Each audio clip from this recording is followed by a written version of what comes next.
मेरा कोई आइडेंटिफिकेशन नहीं था, मेरा कोई अपना पहचान नहीं था, अपने के रिस्पेक्ट नहीं होता था। जब हम स्कूल में थे तो हमको बहुत लोग डिमोरलाइज़ करते थे हॉस्टल में कि तुम कभी कुछ नहीं कर सकता है। म्यूज़िक को ही अपना पैशन बनाए थे और हम सोचे कि हम चर्च में ही बजाएँगे। वचन में जो लिखा हुआ ना कि God fulfil your all desires from your heart.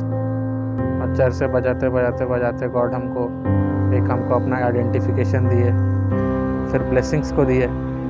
तो वो एक जर्नी रहा मेरा। Hello, praise the Lord. आप सभी कैसे हैं? आशा करती हूँ कि आप सभी परमेश्वर के अनुग्रह से अच्छे होंगे। आप सबों का टेस्टिफाई रांची में स्वागत है और मैं आज विशेष वेलकम करती हूँ भाई जॉनसन सिरिल मिंच का। आपका बहुत बहुत धन्यवाद टेस्टिफाई रांची में आने के लिए। Thank you. ताइए हम गवाही में जाने से पहले मैं जॉनसन दा आपका एक छोटा सा इंट्रोडक्शन जानना चाहूँगी। मेरा नाम जॉनसन मिंज हुआ। हम बेसिकली रांची झारखंड से हैं। हम एज अ बॉर्न क्रिश्चियन हैं। मेरा पढ़ाई अभी ग्रेजुएशन ख़त्म होने वाला, मॉस्कॉम से हम कंप्लीट कर रहे हैं। और बहन ने मुझे इनवाइट किया कि आप आइए अब और अपना गवाही को दीजिए। तो मैं उनसे उत्साहित हुआ ताकि मैं अपना जीवन का जो भी अपना लाइफ साइकिल जो मैंने गॉड के साथ बिताया वो मैं इनसे शेयर करने और आपको बताने आया हूँ। आइए हम गवाहियों की ओर चलें। तो जॉनसन दा, जैसा मैं जानती हूँ कि आज आप कीबोर्डिस्ट हैं और परमेश्वर की महिमा आप एज अ वर्शिपर या तो एज अ कीबोर्ड प्लेयर के रूप में कर रहे हैं। तो उससे पहले आपकी लाइफ कैसी थी जब आपने परमेश्वर को व्यक्तिगत उद्धारकर्ता के रूप में नहीं ग्रहण किया था? पर्सनल सेवियर मानने से पहले मेरा लाइफ बहुत कॉम्प्लिकेटेड था एक्चुअली। लाइक लाइफ में मतलब होता है ना था कि कुछ भी आप काम करने जा रहे हैं तो अनसक्सेसफुल हो जा रहे हैं। कोई भी आपको बुरा भला बोल जा रहा है जिससे आपको ठेस पहुंच रहा है। और मेरा कोई आइडेंटिफिकेशन नहीं था, मेरा कोई अपना पहचान नहीं था, अपने के रिस्पेक्ट नहीं होता था। तो हम म्यूज़िक को ही अपना पैशन बनाए थे और हम वो सोचे कि हम चर्च में ही बजाएंगे। और चर्च से बजाते गॉड हमको अपना आइडेंटिफिकेशन दिए। मेरा नाम के साथ एक ब्रैकेट में वो रिस्पेक्ट दिए, फिर ब्लेसिंग्स को दिए। मतलब कब आपने परमेश्वर को व्यक्तिगत उद्धारकर्ता के रूप में ग्रहण किया? फर्स्टली मेरा पहला रियलाइजेशन हुआ था जब हम स्कूल में थे। उस समय 2012 का टाइम था, तो उसमें एक मीटिंग हुआ था। तो उसमें ऑल्टर कॉल टाइप सा कुछ हो रहा था, तो हमको उस समय महसूस हुआ। तो उस समय हम ऑल्टर कॉल में आगे गए तो हमको वही it's was the first time that I experience the presence of God. Encounter 2017 में हुआ था। बेसिकली 2012 के बाद हम बजा ही रहे थे चर्च में 2012 and from 2012 and till 2017 I was playing regularly in church and everything. But वो जो परमेश्वर की आवाज़ सुनना वो आपने 2017 में वो सुना। Yes. और मतलब उसी दिन उसी टाइम आपने पर्सनल सेवियर परमेश्वर को ग्रहण किया। Yes. Actually हम ग्रहण पहले से भी I was accepted as him a personal savior, but there I was not listening to his voice regularly. So at 2017 you can say that आप एक कीबोर्डिस्ट हैं। तो मैं जानना चाहूँगी, जैसा आपने कहा कि आपका आइडेंटिटी इशू था, तो आज आपको जो भी कोई देखते बहुत कोई एडमायर करते हैं, आप इतना अच्छी कीबोर्ड बजाते हैं, प्रभु की सेवकाई कर रहे हैं। तो मैं कीबोर्ड में किस तरह से एज अ कीबोर्डिस्ट प्रभु ने किस तरह से आपको उठाया? बीइंग अ पर्सन जब हम स्कूल में थे तो हमको बहुत लोग डिमोरलाइज़ करते थे हॉस्टल में कि तुम कभी कुछ नहीं कर सकता है, या फिर तुमसे नहीं बचेगा, या फिर हमको मतलब। तो फिर हम उस चीज़ को कभी नेगेटिव नहीं लिए, हम बोले छोड़ो, ऐसा बोला। तो फिर जब हम मतलब कि उस टाइम स्कूल टाइम से स्कूल टाइम से मजाते थे। 9-10 से हम मतलब 6-7 से ही मजा रहे थे, पर उसके बाद 9-10 में हम चर्च में बजाने लगे, मतलब सबके सामने अपने आप को प्रेजेंट करना। बहुत लोगों को डिमोरलाइज करता था, बोलता था कि तुम नहीं सकेगा। आज का डेट मतलब जब वो टाइम में जब हम वो लोग हमसे अच्छा जानते थे, पर हम कभी उन लोग को कभी कुछ नहीं बोलते थे। फिर कि अगर वो हमसे अच्छा जान रहा है और हम कुछ नहीं जान रहे, तो हम आइडेंटिफिकेशन मतलब मेरा एक मतलब मेरा खुद का भी मेहनत था और गॉड वो चीज़ को फर्निश्ड करके हमको प्रोफेशनल वे में प्रेजेंट किए। फिर एक था कि हम कभी छोड़े नहीं कि हम मतलब एक कसम खाए थे कि हम यहाँ से स्कूल से निकलेंगे तो हम चर्च में ही बजाएंगे। तो सब जब 11th-12th में थे तो हम मतलब एजी इंग्लिश एजी चर्च क्रॉसेज करके मिनिस्ट्री चलता था, हम उसमें ज्वाइन कर लिए थे। तो फिर वहीं से मेरा सब जर्नी चालू हुआ एज ए म्यूजिशियन और वहीं से मेरा आइडेंटिफिकेशन मतलब गॉड मतलब मेरा अपना बनाया। जो आपने एक शब्द कहा कि जब हम मेहनत करते हैं तो प्रभु उसको फर्निश करते हैं। हाँ तो हाँ, सच में परमेश्वर ऐसा करते हैं और वो एग्जाम्पल आप हैं। प्रभु ने आपको फर्निश किया है, आप मतलब प्रभु की सेवकाई को कर रहे हैं। तो मैं आपको 3 शब्द बोलूँगी और उस 3 शब्दों में आपको कोई गवाही याद आती है तो आप हमें बताइएगा। तो सबसे पहला शब्द जॉब। जॉब से रिलेटेड एक्चुअली जब हम 2012 में जब हम 10th लिखे थे तो 11th में मेरा मॉम डैड लोग एडमिशन करा दिए। तो फिर हम सोचे कि मम्मी पापा लोग तो 1 से 10 तक पढ़ाई दिए, 11 भी दे ही दिए फीस, 12 का फीस हम अपने से ही भरेंगे। तो किसी तरह हम पार्टीज़ में बेसिकली होटल सब में भी हम बजाते थे। तो उस सब पैसा को जमा उमा करते करते फिर होटल्स में बजाते बजाते हम वही पैसा से अपना 12th कंप्लीट किया। फिर हम बोले नहीं, हमको 3 साल काम करना है।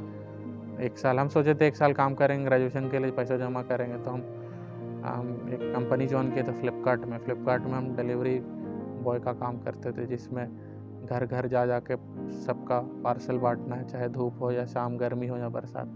हमको वो जो ड्यूटी मिला हमको करना ही रहता था। तो उसमें शुरू में 7,000 मिलता था, पर हम कभी सोचा, हम जब ज्वाइन करने गए थे तो मेरा कोई ना ड्राइविंग लाइसेंस था, ना बाइक था, ना ही कोई प्रॉपर आईडी प्रूफ था। तो गॉड मतलब कैसे ना कैसे करके हम बस सोचे हमको नौकरी चाहिए और हमको मिल गया। के लिए जो मेरे यहाँ भी जब हम फ्लिपकार्ट से ऑर्डर मंगाते थे तो एक डिलीवरी बॉय आता था। तो भैया से हम पूछे कि भाई हमको भी काम करना है, हम भी चाहते हैं कि नौकरी वोकरी करें, कुछ है नहीं, पेरेंट्स के ऊपर भी कितना डिपेंड रहेंगे, माँ बाबा लोग तो 1 से 10 तक पढ़ाई दिया आगे, अब हमको करना है। और कभी गॉड मतलब जॉब से रिलेटेड कभी मतलब फाइनेंस को भी मेरा पॉकेट में कभी कम नहीं होने दिया। मतलब तो वही गॉड था कि गॉड मतलब बहुत आशीष दिया। मतलब हम चाहते थे वो जॉब करना और गॉड हमको जॉब को प्रोवाइड किए, मतलब किसी ना किसी के थ्रू। ये बहुत बड़ी गवाही है क्योंकि हम बहुत सारे ऐसे जवान हैं जो जॉब की तलाश में रहते हैं, मगर जब हम प्रभु के लिए फेथफुल रहते हैं तो प्रभु भी हमारे लिए फेथफुल रहते हैं। और उन्होंने आपको जॉब किन्हीं के द्वारा प्रोवाइड कराया और आपने 3 साल वहाँ जॉब की। तो मेरा दूसरा वर्ड है बैंगलोर में जब गए थे तो बैंगलोर हम बेसिकली मेरा एक म्यूजिशियन जिसको हम बहुत पसंद करते थे, जोनाथन आनंद वेस्ली, वो बैंगलोर मतलब इंटरनेशनल पियानिस्ट हैं और ग्रैमी अवार्डेड है। तो हमको शुरू से मन था उनसे सीखने का, पर कभी मतलब मतलब ऐसे हम कभी पर्सनली से मिले भी नहीं, नहीं बातचीत हो। पर हम सोचते थे अरे वो तो उतना बड़ा आर्टिस्ट है, वो क्यों हमको सिखाएगा और काहे हमको बताएगा। फिर भी हम सोचते थे कि काश गॉड हमको ये वाला इंसान हमको दे दे। बस हम यही वर्ड बोले थे मन में, काश। बस वही काश को गॉड उसका मन में भी पूरा किया, उसका मन में भी डाला मेरे प्रति, और मेरा मन में तो पहले से ही था। तो गॉड मतलब ज़रूरी नहीं है कि हम उस चीज़ के लिए प्रेयर भी नहीं कभी करते थे कि हमको नहीं प्रभु हमको यही चाहिए। हम कभी गॉड से भी ज़िद्दी नहीं किए कि नहीं हमको यही चाहिए तो यही चाहिए। हम बोले अगर होगा तो होगा, नहीं होगा तो नहीं होगा। तो पर गॉड फेसबुक के माध्यम से वो हमसे कनेक्ट हुए। फिर बाद में जब गए थे तो 1 सप्ताह थे, उनसे मिले उले, बात उत किए। फिर बाद में फिर दोबारा हम गए बैंगलोर, तो उस समय क्लास किए, 1 महीना हम क्लास किए उसके पास। उसके बाद क्लास करने के बाद जितना भी फाइनेंस था, हमको नहीं पता था कि कैसे होगा फाइनेंस, पर गॉड वो चीज़ को प्रोवाइड करते गया। हम पर्स में सिर्फ मेरा 1,000-2,000 रहता था, फिर कैसे 15-20,000 25,000 पहुँच जाता था। होता था ना गॉड मतलब वो चीज़ को देता था, तो वो चीज़ मतलब अच्छा लगता था कि वो ग्रेस को बनाए रखते थे। जैसा मतलब कि आप बोल रहे थे कि बैंगलोर के बारे में आप प्रेयर में रखे थे, आपके हम्म, मन में था हम्म, और परमेश्वर ने उस डिज़ायर को पूरा किया, तो सच में वो वचन पूरा होता है जो प्रभु कहते हैं ना हम्म, कि मैं तुम्हारे डिज़ायर को पूरा करूँगा। हम्म, सच में उसने आपके डिज़ायर को पूरा किया। और बहुत सारे लोग सोचते हैं कि हम्म, मैं जाऊँगा जोनाथन के पास में और कीबोर्ड सीखूँगा, बट परमेश्वर ने आपको एक्सपीरियंस दिया। आप वहाँ पे गए और आपने सीखा। तो हम मतलब एक था ना कि वचन में जो लिखा हुआ ना कि God fulfil your all desires from your heart, तो उसका एक रहता है कि वो चीज़ हम प्रैक्टिकली देखे थे कि हम जिस इंसान को डिज़ायर करते हम गॉड को बोले थे कि हमको किसी AR रहमान से नहीं सीखना या फिर कोई बड़ा आर्टिस्ट से नहीं सीखना, हमको बस जोनाथन से ही सीखना है। कहे के लिए वो आपके लिए बजाते हैं चर्च में और आपके लिए सेवा करते हैं, तो हम लिटरली उनसे मिले, उनसे हाँ, तो दादा मेरा तीसरा वर्ड है गॉड गिफ्ट, परमेश्वर के वरदान।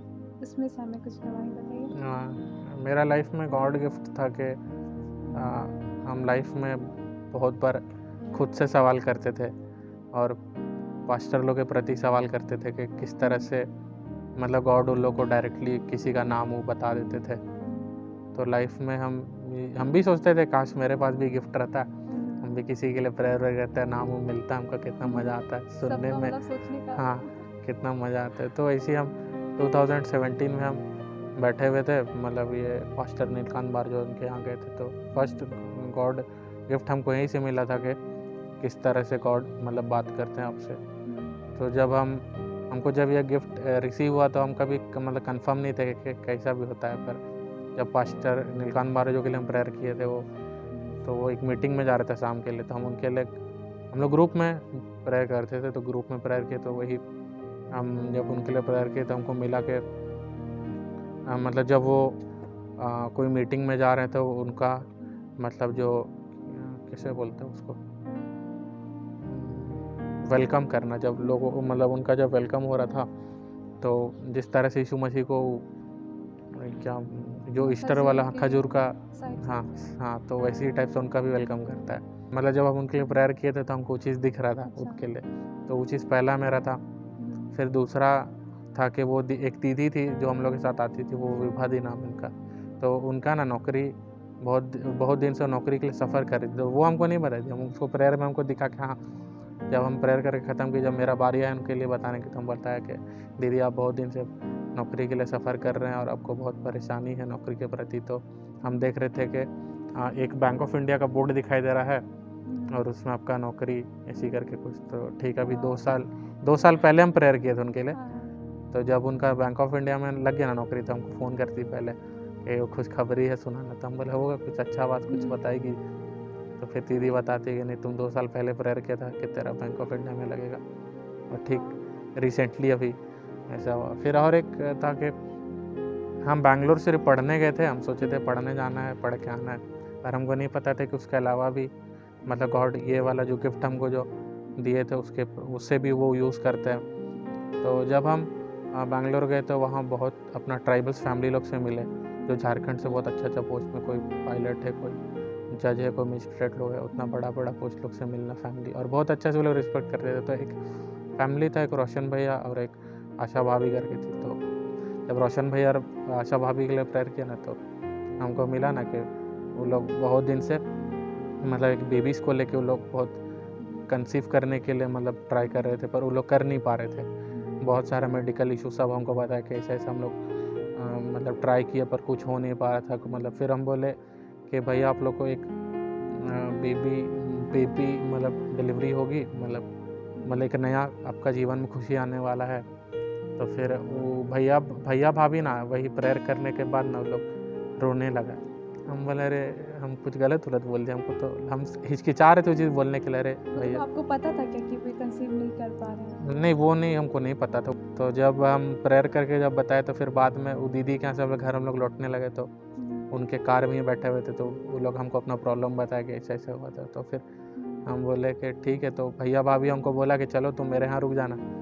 वो लोग बहुत अच्छा से खुश था, तो फिर हमको अपने साथ वहाँ अपना घर ले गया, और लिटरली बैंगलोर का सबसे महंगा घर हम बोल सकते हैं। जब हम रात में सुबह में जब हम उठे उनके लिए प्रेयर कर रहे थे, तो पर्सनल प्रेयर किए थे, तो वही हम देखे, वही चीज़ हमको बार बार जब हम शाम में लोग के लिए प्रेयर किए थे, तो वही बेबीज़ वाला हमको फिर लग रहा था। तो हम सोचे ना वो लिख के हम मतलब चिट मतलब एक पेपर में लिख के हम उनको दे देते, तो हम पेपर में सब चीज़ पॉइंट लिखे, हमको भी नहीं याद हम क्या-क्या लिखे थे, हम दीदी से कभी, तो फिर बाद में हम उनको दीदी को लिख के दे दिए, भाभी को। तो फिर बाद में जब हम चल गए यहाँ से बैंगलोर से वापस, तो ना जब उन लोग का टफ टाइम रहता था ना, तो भाभी वही मतलब पेपर को पढ़ के अपने आप को मतलब कंसोल हिलावा करती थी, देती हाँ, थी।